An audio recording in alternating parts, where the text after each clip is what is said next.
एक कहावत है कि कुल और कापड़ को बहुत बचा कर रखना चाहिए, क्योंकि इसकी कीमत वही जानता है जो इसको बनाता है। एक शादीशुदा बहू को बहुत घमंड था अपने नौकरी को लेकर और अपने पढ़ाई को लेकर। पैसा उसके पास आ रहा था तो उसे एहसास होता है कि अब मुझे किसी की ज़रूरत नहीं है, इसलिए वह आए दिन पति और सास ससुर पर अपना रौब झाड़ती। जब काफ़ी दिन तक ऐसे चलता रहा तब वह महिला तंग आकर अपने पति से तलाक ले लेती है। फिर उसके बाद मायके में जाकर रहने लगती है। तो मायके में भी उसके रहने की वजह से उसके भैया भाभी और उसके माँ बाप के बीच में तनाव पैदा हो गए। तब वह महिला अलग रहकर, नौकरी तो करती ही थी, उसके पास पैसे की कोई ज़रूरत दिक्कत तो थी नहीं, तो वह अलग रहने लगी।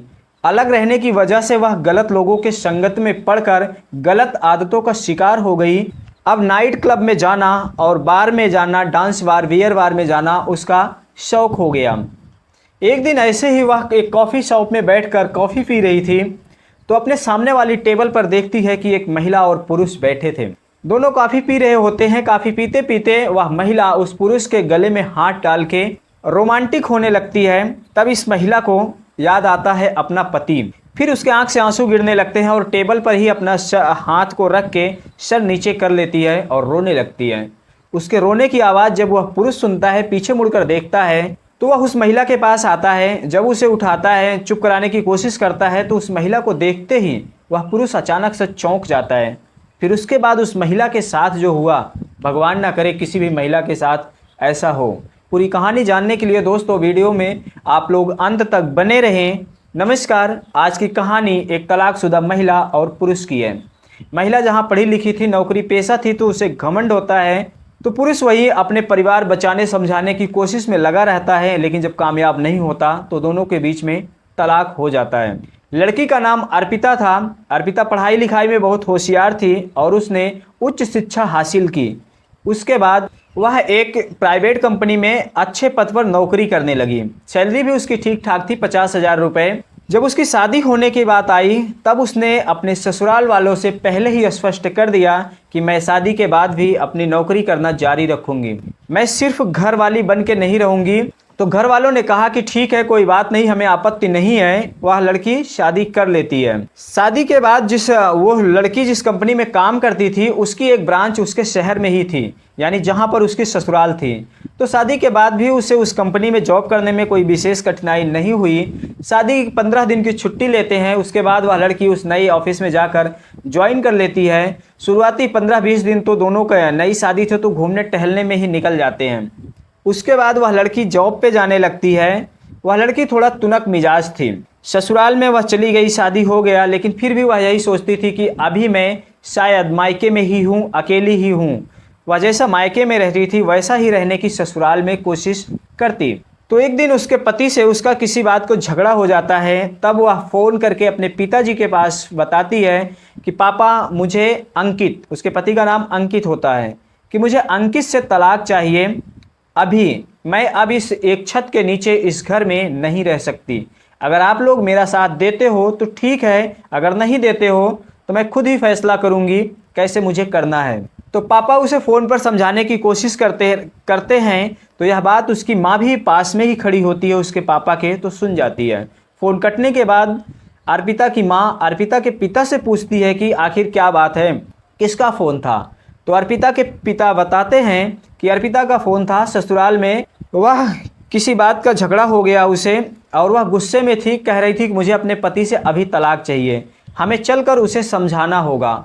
तब अर्पिता की माँ कहती है कि इसमें कौन सी नई बात है, अगर बेटी को परेशानी है तो तलाक तो आजकल के ज़माने में एक आम बात हो गई है, इसमें कोई शर्म वाली बात नहीं है। लेकिन अर्पिता की माँ यह नहीं सोचती है कि शायद इस तरह से बात करके वह अपने बेटे और दामाद के बीच में खाई बढ़ा रही थी। फिर पति और पत्नी यानी अर्पिता के माँ और पिता अर्पिता के घर पहुंच जाते हैं उसे समझाने के लिए। वह बेटी और दामाद दोनों पक्ष को सामने बैठाकर समझाते हैं, लेकिन अर्पिता तो जैसे समझना ही नहीं चाहती थी। उसे अपने पढ़ाई लिखाई और नौकरी को लेकर घमंड था, वह किसी की कुछ सुनना नहीं चाहती थी। इसी के चलते वह अपने ससुराल और मायके के बीच के फ़र्क को नहीं समझ पा रही थी। ना तो वह पति और माँ बाप के प्रति जिम्मेदारियों को समझ पा रही थी। एक बार अंकित ने कहा कि अर्पिता, घर में कुछ मेहमान आने वाले हैं, तुम सूट सलवार पहन लेना और दुपट्टा रख लेना, जीन्स टॉप मत पहनना। तब अंकिता पैर पटकते हुए बोली कि मुझे अब ये भी आप बताओगे कि क्या पहनना है क्या नहीं पहनना है, क्या खाना है क्या नहीं खाना है, मेरे खाने और पहनने पर भी पाबंदी लगाओगे क्या। फिर वह गुस्से में जाकर साड़ी पहन लेती है और रिश्तेदारों के बीच में आकर मुंह बना के बैठ जाती है। अंकित कुछ नहीं बोलता। फिर ऐसे ही एक दिन अंकित ने फिर उससे दोबारा कहा कि अर्पिता, तुम सुबह देर से उठती हो और मेहमानों की तरह किचन में आती हो, अपना सिर्फ खाना टिफिन पैक करती हो, उसके बाद ऑफिस चली जाती हो। माना कि खाना माँ नहीं बनाती है, खाना बनाने मेड आती है, लेकिन फिर भी माँ से बात करने के लिए तुम्हारे पास और भी कई बातें हो सकती हैं। शाम को ऑफिस से आते ही सीधा कमरे में घुस जाती हो और ठीक 9 बजे खाना खाने के समय तुम कमरे से बाहर निकलती हो। मैं जानता हूँ तुम जॉब पे जाती हो, आने जाने में थकावट लगती है, थक जाती होगी, लेकिन घड़ी 2 घड़ी माँ के पास भी तो बैठकर बात कर सकती हो। उसके बाद आराम से अपने कमरे में जाओ, आराम करो, माँ को भी थोड़ा तसल्ली हो, अपनापन लगे कि बेटे बहू घर में रहते हैं। माँ अगर कुछ पूछती भी है तुमसे तो तुम हाँ या ना में जवाब देती हो, या फिर ठीक उल्टा पुल्टा कुछ ना कुछ जवाब देती हो। तब अर्पिता कहती है कि देखो अंकित, मैं एक वर्किंग वूमेन हूँ और मुझसे हाउसवाइफ वाली उम्मीद मत रखना। तुम ये मत पहनो, तुम वो मत पहनो, तुम ये मत खाओ, तुम वो मत खाओ, ये सब क्या है। देखो अंकित, तुम मेरे पति हो तो पति की तरह रहो, परमेश्वर बनने की कोशिश मत करो। फिर अंकित कहता है कि इसमें इतना ओवर रिएक्ट करने की जरूरत नहीं है, आखिर तुम इस घर की बहू हो, तुम्हें तो इतना एहसास होना ही चाहिए अपनी जिम्मेदारियों का। हम लोगों ने तुमसे उम्मीद करके कुछ गलत तो नहीं किया, ना तो तुम्हारी जॉब में रुकावट बन रहे हैं, ना तो तुमसे हम जबरदस्ती कुछ काम करने के लिए कह रहे हैं। इतना उम्मीद करते हैं कि तुम बर्ताव तो अपना बदल सकती हो, सबके साथ सलीके से पेश तो आ सकती हो ना। आखिर तुम्हारे माँ बाप जब तुम्हें डांटते थे, फटकारते थे, तो क्या तब भी तुम ऐसा ही उनके साथ बर्ताव करती थी। आज पति की छोटी मोटी बात को तुम तिल का ताड़ बनाकर पेश करती हो, ऐसा लगता है जैसे वह पति नहीं विलन हो। फिर अर्पिता कहती है कि मुझे अभी के अभी मेरे पैसे और गहने चाहिए, मैं इस घर से जा रही हूँ, नहीं रहना है अब तुम्हारे घर में। फिर वह अपने माता पिता के पास फ़ोन लगा देती है और उनसे अपनी सारी बात बताती है। तो बेटी का दुख सुनकर वे लोग वापस उसके ससुराल आ जाते हैं। फिर अर्पिता की सास जो होती है वह कहती हैं कि जल्दबाजी और गुस्से में लिया गया कोई भी फैसला ठीक नहीं होता है, वह मुश्किल में डाल सकता है। फिर उसके बाद पछताने के अलावा कुछ भी नहीं बचता है बहू। तलाक से आदमी मानसिक और भावनात्मक दोनों तरह से कमज़ोर हो जाता है, उससे तमाम मुश्किलों का सामना करना पड़ता है। तब इसके बाद अर्पिता के सास के ही सुर में सुर मिलाते हुए उसके ससुर कहते हैं कि हाँ बहू, तुम इस घर की देहरी को छोड़कर मत जाना। तलाक से सिर्फ पति और पत्नी ही अलग नहीं होते हैं, बल्कि पूरा घर बिखर जाता है, सारे संबंध खराब हो जाते हैं, सारा प्यार खत्म हो जाता है। अगर थोड़ी सी समझदारी दिखा दो तो दोनों परिवार टूटने से बच जाएं और रिश्ता भी बना रहे। तब अर्पिता ने कहा कि मैं आधुनिक ज़माने की महिला हूँ, मैं शादी विवाह के बंधन को जन्म जन्मांतर का रिश्ता नहीं मानती हूँ। वैसे भी जन्म जन्मांतर का रिश्ता मानकर पति और ससुराल वालों की प्रताड़ना और अत्याचार को सहा जाए, यह सब मुझसे बर्दाश्त नहीं होगा। इससे तो ज़्यादा बेहतर यही है कि अलग रहो और स्वतंत्र रहो। तब अर्पिता के पिता कहते हैं कि बेटी, इसमें प्रताड़ना और अत्याचार जैसे तो मुझे कुछ नज़र नहीं आ रहा है, शादी के बाद तो थोड़ा मोड़ा समझौता करना ही पड़ता है। फिर अर्पिता की माँ भी कहती है कि बेटी, तलाक जैसा बड़ा फैसला बहुत सोच समझ कर लिया जाना चाहिए, नहीं तो मुश्किलें आ सकती हैं। यह कोई बच्चों का खेल नहीं है। लेकिन अर्पिता ने किसी की नहीं सुनी। वह अपने वैवाहिक जीवन में संबंध कैसे मधुर हो यह सोचने के बजाय तलाक लेना ज़्यादा उचित समझा, जबकि तलाक किसी समस्या का हल नहीं है। लेकिन तलाक के प्रक्रिया के दौरान अंकित के दिल में कहीं ना कहीं ऐसी उम्मीद, आस थी कि शायद यह रिश्ता बच जाए, मेरी पत्नी को समय रहते बात समझ में आ जाए। लेकिन ऐसा नहीं हुआ। जिस चीज़ का डर था वही हुआ। अंकिता और अर्पित का तलाक फाइनल हो जाता है। अर्पिता के भैया और भाभी विदेश में रहते थे, लेकिन उन्हें अर्पिता से कोई मतलब नहीं था कि उसके जीवन में क्या चल रहा है, क्या उसे कठिनाइयों का सामना करना पड़ रहा है, क्योंकि अर्पिता के संबंध अपने भाभी के साथ मधुर नहीं रहते थे। वह अपनी भाभी के साथ कभी भी सम्मानजनक तरीके से पेश नहीं आई। तो जो उसका भैया थे वह घर पे पैसा भेजते थे। जब अर्पिता मायके रहने लगी तो पैसे भेजना भी उसने बंद कर दिया। अर्पिता की भाभी अर्पिता के भैया से बोली कि अर्पिता वैसे भी पापा की लाडली है, कहीं पापा ये न सोचने लगे कि अर्पिता के जीवन में इस समय उथल पुथल चल रहा है, तलाक जैसी घटना उसके ज़िंदगी में घटी है, उस बेचारी का सहारा कौन देगा, उसकी ज़िंदगी कैसे कटेगी। यह सब सोचकर कहीं मकान उसके नाम ना कर दें। वैसे भी अर्पिता 50,000 रुपये महीने का कमाती भी तो है। ऐसा करो, अब यहाँ से पैसे भेजना बंद करो, घर पे पैसे भेजने की कोई ज़रूरत नहीं है। इधर अर्पिता अपने जीवन के उथल पुथल, अपने असंतुलित लाइफ से बहुत परेशान थी।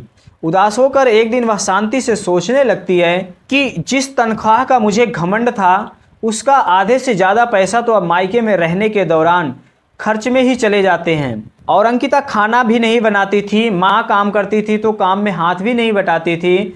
तो माँ अगर किसी काम के लिए अर्पिता को कहती कि बेटी ये काम करो, तो अर्पिता वैसे भी मना कर देती कि माँ मैं ऑफिस में काम करती हूँ, थकी रहती हूँ, मुझसे अब काम कुछ नहीं होगा। और माँ वैसे भी घर में 3 ही लोग तो हैं, मम्मी पापा हैं, मैं हूँ, 3 लोगों का खाना पीना काम धंधे तो आप अकेली ही कर सकती हो। अर्पिता अपनी स्वतंत्रता के नाम पर गलत लोगों के संगत में पड़ गई। वह night club, dance bar, beer bar में भी जाने लगी। तो इस बारे में उसके पिता ने उसे समझाया कि बेटी यह सब ठीक नहीं है, तुम्हें मुश्किलों का सामना करना पड़ सकता है। लेकिन समझाने के दौरान अर्पिता को अपने माँ बाप ही दुश्मन नज़र आने लगे। वह उनकी एक बात नहीं सुनती थी और तलाक के बाद ही अपने नए जीवन साथी के तलाश में जुट जाती है। कई पुरुष उसे इस दौरान मिलते हैं, लेकिन उसे पहले वाला जो अपना पति अंकित था वैसा कोई नज़र नहीं आता, वैसे गुण किसी में नज़र नहीं आते। वह सबके साथ बातचीत करती, थोड़ी जान पहचान होती, उसके बाद सबसे अपने को अलग कर लेती। जब वह परेशान और हताश होती तब वह सोचती तो उसे अपना पहला पति ही सबसे ज़्यादा अच्छा लगता, अंकित। वह उसे महसूस होता कि मेरा पति अंकित ही मेरे लिए अच्छा था। एक बार अर्पिता ने अपने पति अंकित से कहा था कि तुम स्मोकिंग छोड़ दो, मुझे अच्छा नहीं लगता है। तब अंकित ने उसकी खुशी के लिए धूम्रपान करना हमेशा हमेशा के लिए छोड़ दिया। फिर एक बार अर्पिता बीमार हुई थी, तब अंकित ने उसकी देखरेख पूरी तन्मयता के साथ की थी। शादी के बाद अर्पिता ने कहा कि मुझे शादी के 3 साल तक बच्चे नहीं चाहिए, तो इस बात पर भी अंकित सहमत हो गया था। अपने पति से अलग होने के बाद अर्पिता को एहसास हुआ कि उसने जीवन में क्या खोया है। अर्पिता की गृहस्थी उजड़ने से उसके माता पिता भी उसके बारे में सोचकर बीमार रहने लगे। लेकिन अर्पिता अपने अहंकार में मस्त थी। उसे घमंड था कि मेरा पति मुझे लेने एक न एक दिन जरूर आएगा, वह मुझसे माफ़ी मांगेगा। लेकिन ऐसा नहीं होता है। एक बार अर्पिता कॉफ़ी हाउस में बैठी थी कॉफ़ी पीने के लिए। वह बैठी होती है तो सामने देखती है कि दूसरी टेबल पर एक पुरुष और एक महिला बैठे होते हैं। वह कॉफ़ी पीते पीते महिला रोमांटिक होकर अपने पति के गले में हाथ डालकर रोमांटिक होने लगती है। तब अर्पिता सोचती है अपने पिछले जीवन और अपने पति के बारे में। उसके आंख से आंसू आ जाते हैं और वह टेबल पर ही हाथ से अपने सर को ढक के रोने लगती है। उसके रोने की आवाज़ सुनकर वह युवक पीछे देखता है तो इस टेबल पर आ जाता है और अर्पिता को उठा के चुप कराने की कोशिश करता है। लेकिन अर्पिता जब अपना सर ऊपर करती है चेहरा, तो सामने देखते ही उस पुरुष को चौंक जाती है, क्योंकि वह कोई और नहीं बल्कि अर्पिता का ही तलाकशुदा पति अंकित होता है। जो अंकित के साथ उस टेबल पर एक महिला बैठी होती है, वह भी इनके पास आ जाती है और वह कहती है कि आप यहाँ कैसे, ये क्या हुआ। तब अंकित कहता है कि मोनिका, यह मेरी तलाकशुदा पत्नी अर्पिता है। और अर्पिता से कहता है कि अर्पिता, यह मेरी होने वाली पत्नी मोनिका है, यह मेरी अभी मंगेतर है, पिछले हफ्ते ही हमारी सगाई हुई है और 3 महीने बाद शादी है। अंकित के मुंह से इतनी बात सुनते ही अर्पिता का दिल टूट जाता है। वह सोचने लगती है कि कितना अच्छा अंकित था, कितना मुझसे प्यार करता था, मेरे माता पिता का भी कितना सम्मान करता था, वह मुझे हर जगह घुमाने फिराने ले जाता था, मेरी कितनी परवाह करता था, लेकिन मैंने ही उसकी कद्र नहीं की। अब अंकिता के दिल में पछताने के अलावा कुछ नहीं बचता, क्योंकि बहुत देर हो चुकी थी। अंकिता यह सोचते सोचते डिप्रेशन में चली जाती है। फिर उसके कुछ दोस्त और उसके माता पिता उसे इस दुख से निकालने की कोशिश करते हैं। अंकिता अब अपने आप को बदलना चाहती थी। वह एक परिपक्व महिला के तौर पर आना चाहती थी और वह एक रिश्ता निभाने वाली पत्नी बनना चाहती थी। लेकिन दोस्तों, अब बहुत देर हो चुका था। अब अंकित अर्पिता के हाथ से निकल चुका था। वह मोनिका का मंगेतर था और मोनिका के साथ शादी करके अपने जीवन की गाड़ी आगे बढ़ाना चाहता था। तो दोस्तों, कहा जाता है कि तलाक का फैसला और संबंध विच्छेद करने का फैसला बहुत सोच समझकर लिया जाना चाहिए। इससे आदमी मानसिक और भावनात्मक दोनों रूप से टूट जाता है। अपनी अपनी कमजोरियां और गलतियों को समझने के बजाय लोग एक दूसरे पर सिर्फ दोषारोपण करते हैं, जो कि ठीक नहीं है। तो दोस्तों, आज की यह पति पत्नी की कहानी आप लोगों को कैसी लगी कमेंट सेक्शन में ज़रूर बताना। अगर वीडियो अच्छी लगी हो तो लाइक और चैनल को सब्सक्राइब जरूर कर लेना। मिलते हैं अगली वीडियो में फिर किसी नई कहानी के साथ। धन्यवाद।